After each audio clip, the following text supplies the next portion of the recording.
hit buildings. Like, I think we were talking about it at the end of the C9 game. It's like, Ember's a good hero, 10 sure. seconds. So is 10 Gyrocopter, seconds but remaining. neither of them are the heroes that you want to send in the front lines 5 to just hit seconds buildings. remaining. Particularly Ember Spirit. He doesn't hit buildings ever. He sits in the back and slides a fists you every single time, but he can't actually get up and take out those buildings for you. But Yeah.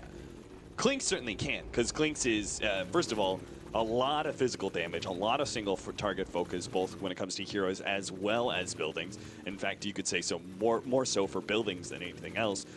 But is also like quite tanky thanks to Death Pact. When you are the one controlling when the team fights are happening, Clinks is actually decently tanky because you're obviously going to work that push in with your Death Pact timing. Yeah, like I think that's completely true overall. And so both teams, I mean, it doesn't look like they're heading into each other or anything like that. I think that they're just scanning out. Judging by the item builds, it's actually possible that they decide that maybe not.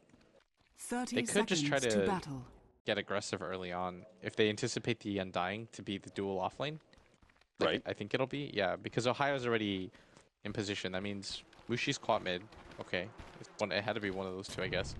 They'll probably do then Undying plus Bloodseeker offlane, and you probably want to dodge that because the Gyro plus Bane is a lot more easy to deal with, I feel. Yeah, that makes sense. I mean, generally speaking, you just don't want to fight into the Undying at all, but if you manage to, yes, you successfully dodge it in the first minute, say. You manage to get a single offlaner up against the dual aggression of the Undying +1. But then the Undying just rotates bottom lane. Aren't you stuck in a bad position at that point? Because now you're faced tri-lane versus tri-lane, and then you are then the one forced to rotate. But you still want them to react to you more than anything. Like, but I think this is like some weird tricky game because both teams are reading each other before anything actually happens. Like Fnatic is going for the counterplay, and then they get counterplayed because it's a little bit too obvious. So now Secret is going to, you know, it's just like a back and forth mind game because you originally thought you had Dying top, right? Because they might have anticipated some sort of dueling. So now you're going to see the TPs. Now that you force Fnatic down, then you force yourself down because you can't just leave Arteezy in a situation where he's one-on-one. Ohio. He's going to be kind of caught here. Actually turns around to go for one of the last right clicks on a creep in order to heal himself up. But the last right click from Arteezy isn't quite enough. Zai does have another ice shard coming up in a second, but he just runs down the Bloodseeker, who actually kind of slowed himself down by running into those trees, and Zai is the one to pick up the first blood. So unfortunately for Fnatic, it seems like them forcing Arteezy to rotate actually turns out quite well for Secret. It was so unlucky for Ohio. He had the Blood Rage on him. Oh, and they're actually going to go on him again. And is he blocked off from this? The creeps are blocking him quite heavily. Zai is trying to get in front of him as well, but Ohio will live. Seems that poor man's shield does do a decent amount of work. Johnny's going to pass over his potion, so Ohio stays in the lane for the time being, and now Johnny's going to try and help out this Bloodseeker by harassing Arteezy down a bit. This is so miserable for Clinks against an Undying because you already have such a terrible HP pool to begin with. So losing your strength, like 17 -4, he's already at 378 HP. At the same time, there is some validity to the fact that Fnatic don't actually have any nuking power to take advantage of that. Plus the fact that while he does drop low in HP, percentage-wise, he's not low, right? So Bloodseeker isn't actually getting a big benefit out of Thirst. Yeah, but you still don't want to be... He's at 302 health right now. If he gets right-clicked once by Bloodseeker, you've played against it before. You get hit once by Bloodseeker and like... and you're that low that you're stuck because he can just chase you down. He doesn't really care if the Rubik's there or not. Once he gets a level or two of Thirst, then I'm pretty sure he's just going to try to run on Arteezy.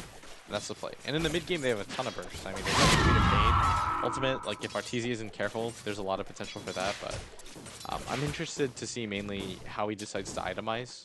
There's a pretty standard build nowadays that's been floating around. You go like Aquila, Soul Ring. Oh, Arteezy actually got caught. I was going to say he needs to just continue to try and kite around the Bloodseeker, but Ohio very smart, recognizing what the best opportunity is. He gets for the very early boots and then immediately pushes forward alongside the Undying to force Arteezy to use that mana. And Clinks does have a very limited mana pool, particularly if he's spamming out Searing Arrows for CS. Yeah, that's why you have to go for the Soul Ring at some point, but I mean, this is just an awkward situation because Arteezy always has like 300 HP because of the decay, and so this is just a rough matchup. And something we haven't talked about, I guess, is just the fact that the bottom lane has been pretty successful for, I'd say, and actually... Oh, wow. Jumping in, Mushi actually managed to get S4. I was watching the Bloodseeker get aggressive on Kuro and Arteezy at top, but they managed to actually get the kill in the middle lane. Mushi coming up big. I'm not used to seeing that. S4 just die like that. Yeah. And this is a matchup where I guess Queen of Pain does okay, but the Razor should also do okay, so he must have just taken too much damage from that dagger.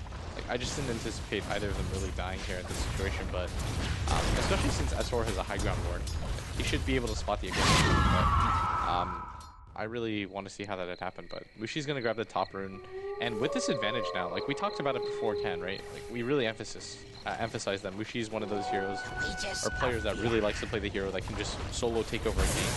And I feel like he's just going to be pissed now. He's going to be like, we lost that last game. I wasn't able to have impact, but this game, you know, like I'm going to just go out all out.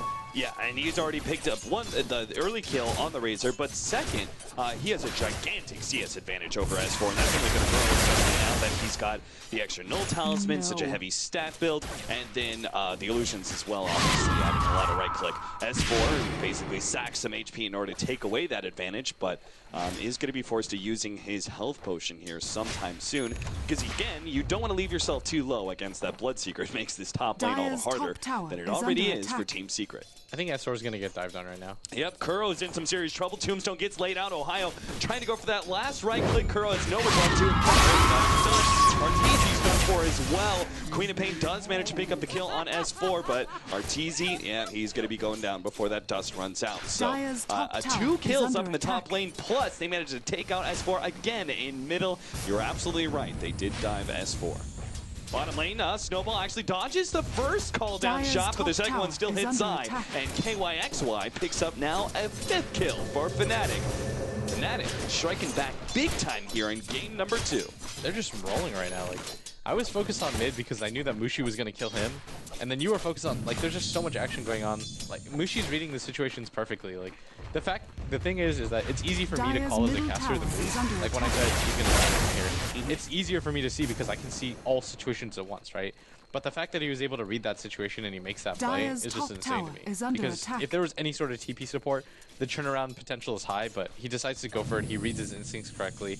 S4 was sitting around like 600 HP and Mushi decides to just YOLO in for it, and he manages to pick up the kill, and now this is such a significant lead because Razor, a hero like Viper, doesn't have the best flash farm potential. Like, Plasma Field isn't optimal for that, and you're picking the heroes again to win the lane, and you're no longer winning the lane whatsoever. Right. And the Queen of Pain just has so much more snowball potential than you. Levels especially. And if you look at Secret's lineup, they don't actually have the best way to deal with her, and so this early advantage that he's building up it's not going to get better for S4 over time. He's not playing a hero like Shadow Fiend where things progressively improve. He's Razor, who's going to be pretty static in his lane. Like, he can't fall back to the jungle or anything like that. He pretty much just has to take this level of abuse. Yeah, the one advantage that Razor sometimes has with Plasma Field is like farming up a stack, right, and trying to get the Plasma Field on both sides. Say that this stack in the hard camp, but that's not possible. Like, Keeper of the Light is very focused on jungle because what else can he do at this point in time? Tusk goes down again in the bottom lane as Ketchgimba and KYXY find the opportunity, and Team Secret are rapidly running out of space here as now Fnatic are pushing aggressively up in the top lane. They've taken away that tier 1 tower, which you know means they're going to start making frequent invasions into the jungle. So the one real safe harbor, it seemed like, for farming, which was their own jungle, is going to be taken away from them sometime soon, and Puppey is not ready for it. He's only level 3. He's not really ready to defend towers or be a part of team fights yet. He's not a factor at all. Yeah, and I did not see this shellacking coming in. Like, any single time we turn our head, somebody from Secret has died. Fnatic is almost averaging a kill a minute right now, and it's hard to keep up because you don't expect these deaths. Fnatic just showing that they are a team to be dealt with, and Mushi's just having an insane game right now. Like, he's got 41 CS with 2 kills, both of them being solo kills. And I guess it's hard to really tell, but as a mid player, dying twice solo, it A, hurts your confidence a lot, and B, especially since it's a solo kill, you're getting so much more experience over the other person. It's really fairly significant that he continues to get solo kills more than anything, because it just makes it so hard for this Razor to catch back up into this matchup. We have Rupture now available for Ohio. He looks like he really wants to go for Arteezy up here, but he doesn't have dust of his own. Johnny is bringing some now. Honestly, I think they should just pass off the dust to Ohio and leave him solo up here in this lane. And that way he can pretty much always threaten Arteezy by himself. He really doesn't need an extra hand unless Arteezy has a little bit of backup behind him. But even then, I feel like if again, with the supports that Team Secret went for, because again, calling them like facilitators, I think it just sticks in my mind because I think it describes them very well. They don't necessarily bring any damage themselves. So like heroes like Rubik and Keeper of the Light, even if they can stop the Bloodseeker from killing the Clinks, they won't be able to punish the Bloodseeker. Yeah, Bloodseeker, or even Rubik, isn't very good at holding off offenses. Like, it's a hero that you want to prefer to initiate or counter-initiate with, but against a hero like Bloodseeker, the 2-second lift isn't really going to be able to do much, and so it's really difficult for anybody to survive. And if you notice, like, Secret are pretty much isolated on this half of the map. Like, they're kind of scared to branch out. Like, they sat 2 heroes behind S4, but that means Arteezy can't fight. And you pretty much can't send anybody bottom anymore, because as we saw last game, Gyrocopter is just such a godly laner, because he alone with Rocket Barrage can just pretty much kill you, and Rupture's going to go off at top, but no stuns. Top tower yep, just forcing the TP out. That's good enough. They have the Tombstone laid out behind the tower, so this means the creep wave will push into this tier 2. It doesn't seem like Team Secret any ways to be able to defend. In fact, Arteezy already forced out, and they get another kill on the Keeper of the Light, who trying to make the escape as they were farming up that hard camp. So not only do they pick up the kill, the tier 2 tower is completely forfeit now. Team Secret are losing all ground here by the 10-minute mark, which is insane. They actually just lost control of the jungle as well. I drew that line, right? And I was like, this is the outline. Nope, can't go there anymore either. Once you lose this tier 2 tower on top, there's actually almost nothing that's going to deter you. And if you're Fnatic, then the next target is to go for this mid tower. And then from there, you can pretty much just make night raids, you know, like every single time it's like you just smoke up, go to that half, and then just let AYXY farm wherever he wants. And the problem right now for Secret is that none of their cores can really jungle. If you notice, it's still pretty much just Puppy that's going for it, and now this kind of feels like a desperation smoke to open the map up again. And so Arteezy's gonna try to set this up. And they might actually Johnny. They actually bring a good amount of burst damage in. Almost nice sleep there, catching him, but managed to pull off the deny. And now here comes the turnaround with Rupture already laid out. Arteezy is stuck here, and Mushi is, I believe they're gonna go for some damage. Pinging. Oh, they actually. Now they lay out the counter ward. Arteezy is gonna be caught here. The Rupture runs out, but Mushi's still able to get the kill with the last bit of nuke damage, and they also pick up the Rubik as well. So Team Fnatic 9-2 now. So yes, they lose the Undying, but they pick up a couple more kills. Well worth the trade up by itself, but are also seemingly going to get even more of a net worth advantage by taking the tier 1 tower bottom lane. You can't even tell that Ohio was sent to the off. No, you really can't. That's the crazy thing. The amount of farm that he has right now, for people that aren't aware, like the fact that you have the finest power set and 1k gold matchup in 11 days, that's fantastic regardless of what lane you are.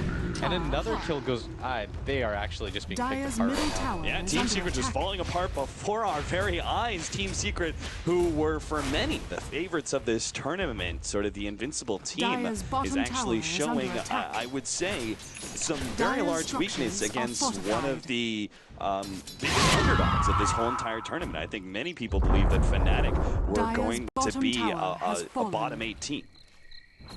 Honestly, Fnatic just laid this really brilliantly. Like, there was no real lane that you could point to and say they had an advantage. Like, the first blood was nice, but at the end of the day, like I said, it was a Bloodseeker and Undying. Every single time that the Undying cast a K, Arteezy pretty much has to run away. Like, that's what you saw, right? He gets the KD, it's 300 HP, and then the Bloodseeker just continues to farm. And any opportunity where you're low, you just die. Because the Keeper of the Light is really focused on jungling, so he can't rotate over. The Rubik is not a good defensive support whatsoever. Like, your base damage is so incredibly low, your nukes cost so much just to use to harass and begin with, so it's just way too hard for him to defend Arteezy there. And Clinks isn't one of those heroes that is self-sufficient to begin with. And at that bottom lane, Bane plus Gyrocopter, like, if you get slept, you're dead, because you're going to get run down by Rocket Barrage every single time. So you're just seeing complete dominance. And I mean, I'm not even covering Mushi right now because all the lanes just went so well for him. The fact that he got 2 solo kills on a player like S4 is pretty ridiculous. It looks like he's going to pick up something like a 15-minute Aghanim Scepter. And I think this is the right choice because he's just looking to snowball and get as far ahead as he can right now. Three-man smoke up, looking to catch somebody underneath that tower, and they'll find Curl immediately. Similar situation to game number 1, except for the roles are completely reversed. Fnatic are the ones getting the successful smoking into that tier 1 and will now take it away from Team Secret. What I'd like to see right now from Fnatic is just to continue the aggression. Like I said, the next target has to be this mid tower, right? You want to just completely open up the jungle. What they're going for right now. Oh no! Miss Sonic Wave! Mushi uncharacteristic mistake. Looks like he's going to pay for it. He will actually be able to make the turnaround here as the rest of the team comes in, controls the 2 attackers on Mushi. Tusk as well as the Razor. Now they're going to go for Kuro as well. Came in with a TP, but will immediately go down. Double kill from Mushi. 3 out from Team Secret. And that tier 1 tower is going to be forfeit. They just can't survive right now. Like, the fights that Secret took right there were pretty ideal. They were under a tower, but the combo gets hit by one thing. The Bloodseeker then has 450 move speed, and then he's running around, 2-tapping people, and the aggression right now that they're laying on. Like, I'd like to see a Shadow Blade or something like that from Ohio. Or I guess he's going to go for the Yasha. Oh, this is going to be an SNY then. Like, but I would like to just see continued aggression, like non-stop around the map. Yeah. I thought a Shadow Blade would be okay in this situation just so you can continue to put up pressure and make the support, but SNY is just as good because there's no burst damage on Secret. So if you go for an SNY, there's nothing really that's going to kill you immediately. I feel like going for a BKB this early isn't worth it, but they really have, Secret have to make something happen. Like, they're giving up a kill a minute. Fnatic are actually keeping that pace. Like I said at early game. Good sound to come out from Ohio, though. Perhaps this can set up Ohio to go for some kills. In fact, sure enough, he already starts coming forward, but the blinding light is there, and Ohio immediately has to back himself away from that. Kuro, though, is going to be cleaned up now as Mushi comes in. They still brought a couple of heroes low. Team Secret are on the retreat back to their tier 2 tower, so 1-for-1 trade-off. Fnatic seemingly not going to back down from the fight just yet. They're going to keep on pushing forward. Still, though, they're pushing into a keeper of the light. How far ahead they are, they do need to be careful of that constant pushback damage. Yeah, that was a good smoke, but even in the best of situations, you're trading 1-for-1 there, and so you do have to get away with a little bit more than that, especially in a smoke gank. But if you're in a position where you're this far behind, then the better move is to simply just go for any kill that you can. Like, a trade is okay here, and I didn't even realize how absurd the net worth is. We should definitely at least, like, that's for 15 minutes into the game for them to build up that sort of lead. They're getting up 1,000 gold per minute over Secret right now. Pretty insane stuff, and with it always happens, right? When you've got this kind of control, it just naturally built into more and more and more. So as they get all these kills, they're getting more towers, they start getting more map aggressive vision, and situations like this occur where Kuro is spotted out, putting both his sentry here, and they now see that he's missing one of his wards, so very presumably they're going to know that it's some sort of top river ward that was placed by Kuro. That the map vision is going to be very few and far between for Team Secret, and they just are going to be forced into playing very grouped up and very defensively. Sure enough, Ketchikimba already takes away that river ward. Also make sure he takes that bounty rune as well. Yeah, Fnatic right now are just eating up all the space that Secret have, and Secret's lineup just was not designed to get behind at any phase of the game. Because you're seeing right now what's going on is that the Razor and the Quincy are farming these neutral camps, but they're doing it so slow. Gets caught out by the Fiend's Grip with the double damage on Mushi. No need to use Sonic Wave. You have that kind of advantage. You know it's a free kill if the Queen of Pain with Aghanim Scepter isn't willing to blow Sonic Wave for it. Yeah, she's like, I really don't think. I mean, it's got a low enough cooldown, but she's like, I just really don't want to use the mana. I may find another kill in the next 30 seconds, and sure enough, that's exactly what happens. Godlike spree already from Mushi at 17 minutes as he finds another pickoff, this time on Kuro. Yeah, this is, again, going back to what we talked about. This is what Mushi can do to your team. He's just getting solo pickoffs left and right. And it's just brutal right now. Like, Secret are trying to scramble, they're trying to farm out whatever they can and buy RTZ some time so that they can start the slow push game. That's the main hope back into this game right now. Especially with the lead that's built up, because Fnatic, all they're going to have to do right now is go for the Roshan, and then they can pretty much play it safe and continue to put that stranglehold on a Secret because all 3 of your cores are so farmed that they're self-sufficient and independent at this point that they don't have to play together at any phase anymore. Right. Because it's too hard for Mushi to die right now. Because looking at Secret's lineup, they don't have enough lockdown. The Bloodseeker and the Gyrocopter can just churn things around. So as long as one support is with them, then it becomes way too difficult to do anything. So if you're Secret, the ideal standard right now is just to continue to farm out the jungle however you can. But just look how slow it is for this Razor. Yeah, Razor doesn't have many options. RTZ, of course, is going to farm up the jungle a bit faster, but you're right. S4, he's still operating on pretty much just upgraded boots. He's got a Bracer, Wraith Band, and Bottle with him, but not even like a mid-game item being had by him just yet. Fnatic making basic into the jungle, are going to grab something immediately. He will be the first one out. Tombstone was laid down as well, so Team Secret need to try and get away from this one. Puppey couldn't even complete his TP out. Fnatic take out 2 and perhaps a 3rd. Yep, Clinks. He also falls. Mushi finds him. And that will be a 1, 2, 3 and push into tier 2 tower. Fnatic. It seems like we're just going to see a straight up GG soon. Yeah, at this point, Secret just, there's nowhere for them to farm. You know, they're making the right steps to try to come back into this game, but it's the limitations of their lineup right now, I feel, where they just, none of their cores can really go to the jungle. Plus isn't a hero that's going to come back from the jungle, nor is Clinks, nor is Razor. Like, those are heroes that depend on tower gold and building up an advantage and being able to parlay that into just pickoffs. But right now we're just seeing Fnatic just take complete control of the game. This is what you wanted to see out of the last game, but this game, I mean, things are completely different just because of how well Mushi's playing. Like, I don't even think this is Secret playing inherently terribly in any sort of situation. It's just that Mushi is just doing whatever he wants with him. I really feel like he's just mad. He's saying to himself, like, why did I even bother, like, losing that last game? Like, I'm Mushi. I get to do whatever I want. And now with the negatives and upcoming Octarine core, he's going to have a 30-second cooldown on his Sonic Wave. And Blink also goes to an absurd, like, 4.5 seconds or something like that. Like, it just becomes a hero that's all over the place and has nukes constantly.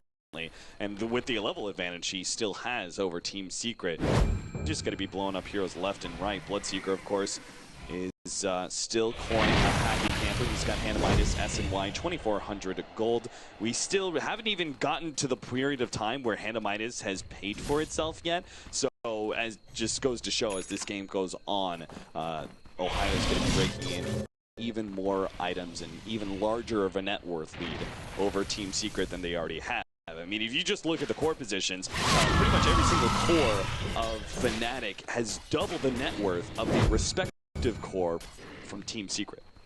Yeah, the thing is, Ohio is buying wards for his supports now, so they can get farmed now. Like, he's just like, don't worry guys, I got this. And the net worth lead is pretty steady, but you can see some comeback potential. I mean, I think I was watching like the end of the Cloud9 game, and they were up 2 sets of racks in like 20k, so this type of lead isn't insurmountable by any means. It's just that the road to getting there right now is quite hard because of how Fnatic's playing. Like, they're playing really close to the vest. They're not forcing anything. Like, they haven't even tried to breach high ground or go for the Roshan right now. What they're relying on more than anything is complete map control and dominance, and I feel like they're just trying to crush Secret Spirits. Oh, look at this. Catch Gimba. He set himself up quite the nice little trap here. He force-staffed up into the trees and set down both the award and counter ward, and is ready to go with a Fiend's Grip hold or sleep, and then Fiend's Grip, just any sort of delaying factor to get his allies to come over and help him out. I think he's just climbing. He was just trying to force staff over the hill in case anybody was nearby, but it's pretty irrelevant. I think what Fnatic should do is go for the Roshan, and I feel like what Secret should do in response is just try to pressure this top tower as much as they can as quick as they can. There's no way that you're going to contest that Rosh fight. Like, I feel like that's yeah, I think that's what it is. None of your team has farm right now. There's just no point in dueling the network. Like, go for this push your top, try to do the that's like the better play overall. Radiant's top tower plays defensive as humanly possible, trying to draw out the game later and later. And if Fnatic want to try and force it, just hope they make mistakes and push in the process of pushing uphill. Yeah, exactly, because that can definitely happen. In a game of Dota, nobody's really perfect, so it's not ideal to rely on the mistakes of your opponents, but it's still better than what's happening right now. Mushi pops the ultimate. Arteezy will walk away with just the slightest bit of HP left. Mushi still on the blink, though. Will catch Arteezy in the end. The dust fades, but unfortunately, he's too low. The Bloodseeker passive still spies him out. And Fnatic get yet another kill for now beyond Godlikes for Queen of Pain. Yeah, he's 11-0 right now. He's had such a sick game.